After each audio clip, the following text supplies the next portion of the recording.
Elavanchery EMS സാംസ്കാരിക നിലയം and ലൈബ്രറിയുടെയും വിജ്ഞാൻവാടിയുടെയും പൂമ്പാറ്റ ബാലവേദിയുടെയും സംയുക്ത ആഭിമുഖ്യത്തിൽ മലയിലേക്ക് മഴ നടത്തം സംഘടിപ്പിച്ചു.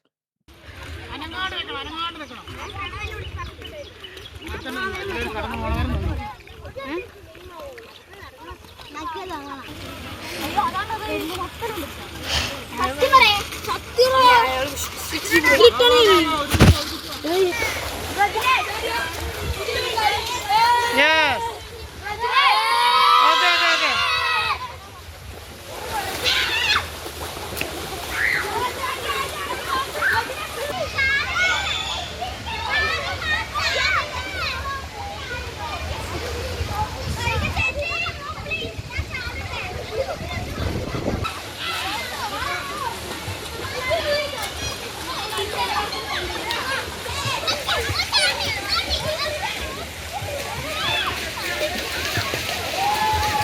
മഴയെക്കുറിച്ച് അറിയുന്നതിനും മഴ അനുഭവം പങ്കുവെക്കുന്നതിനുമായാണ് പരിപാടി സംഘടിപ്പിച്ചത്.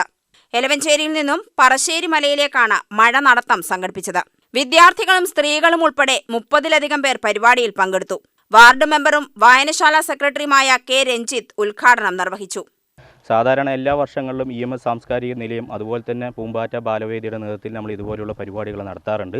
ഒരു ദിവസം ഫുള്ളായിട്ട് രക്ഷിതാക്കൾ ഉൾപ്പെടെയുള്ള ആളുകൾ ഈ പരിപാടിയിൽ പങ്കെടുത്ത് പ്രകൃതിയിലേക്ക് ചിലപ്പോൾ വെള്ളച്ചാട്ടങ്ങൾ ഉണ്ടാകും, അല്ലെങ്കിൽ പാടവരമ്പത്ത് കൂടെ ആയിരിക്കും. ഈ കാലഘട്ടത്തിൽ അതിൻ്റെ ആനുകാലിക പ്രസക്തി എന്താണ് എന്നുള്ളതിനെക്കുറിച്ച് നമ്മൾ പഠിക്കുകയാണ്, നേരിട്ടിറങ്ങി ചെല്ലുകയാണ്. അപ്പോൾ സ്വാഭാവികമായിട്ട് മഴയും മറ്റുമൊക്കെയാണ്. അപ്പോൾ അതിൻ്റെ എല്ലാ മുൻകരുതലുകളും എടുത്തുകൊണ്ട് മാതൃകാപരമായിട്ടുള്ള പ്രവർത്തനങ്ങളാണ് ഈ പരിപാടിയിൽ നമ്മൾ സംഘടിപ്പിച്ചിരിക്കുന്നത്. EMS സാംസ്കാരിക നിലയം and library president C Ranjith അധ്യക്ഷത വഹിച്ചു.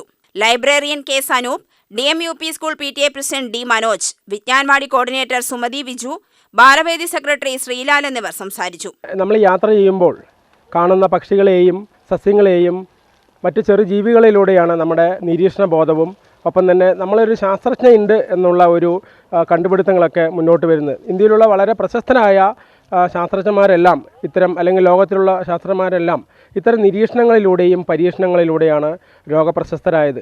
അത് ഇത്തരം പ്രകൃതിയെ അറിഞ്ഞുകൊണ്ടാണ്. അപ്പോൾ നിങ്ങൾ തീർച്ചയായും ഇന്നത്തെ യാത്രയിൽ നിങ്ങൾ യാത്ര ചെയ്യുമ്പോൾ പ്രകൃതിയെ നിരീക്ഷിക്കണം, ജീവികളെ കാണണം, മരങ്ങളെ നിരീക്ഷിക്കണം.